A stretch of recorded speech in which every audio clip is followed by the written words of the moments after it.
vara, soarele e sus, strălucește tare și avem ceva grade în plus. Care va bine dispus cu chef de catering, că a venit vara, nu fi adormit sau adormită. Soarele îți bate în geam, vrei să te lase în pace, dar știi că și mâine se va întoarce. Destul de funny, spune-mi ce vrei să zic, că vara este anul, timpul meu favorit. Cu câțiva lei în buzunar plec de acasă, unde plec nu știu, dar nici nu-mi pasă. Mă las vida de soare, nu-i așa că-i tare, că sigur mă va duce la băutură și gretare. Nu am lăsat bilet, dați-mă dispărut.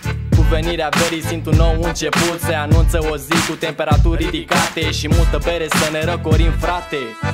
E vară, e vară, hai toată lumea afară. E vară, e vară, o bere și o țigară.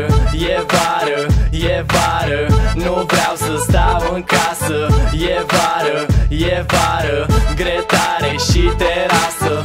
Mă sună niște tovarăși, hai bă vino pe la noi. Avem mici, pastramă și bere la butoi. Nu mai stau pe gânduri și tresar deodată. Cred că în seara asta o să facem lată. E cald, ăștia stau la bustul gol, sau ar și micii că a băut prea mult alcool. Stăm întinși mai ceva ca piții, poancele pe șezlong. Și dacă mai avem de băut, nu spunem că nu mai pot. Ar fi trist să nu profităm de timpul ăsta bun. Am ajuns să petrece până la 5 dimineața și vecinii ne înjur. Plătim și o amendă, doar știi că vara e ca apa curentă. Muzica la maxim, dar te rog nu manele, că fac urât și s-ar putea să ai probleme. Draga mea, te văd și în doza de bere, tocmai de aceea o beau cu plăcere.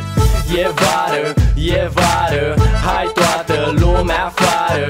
E vară, e vară, o bere și o țigară. E vară, e vară, nu vreau să stau în casă. E vară, e vară, gretare și terasă.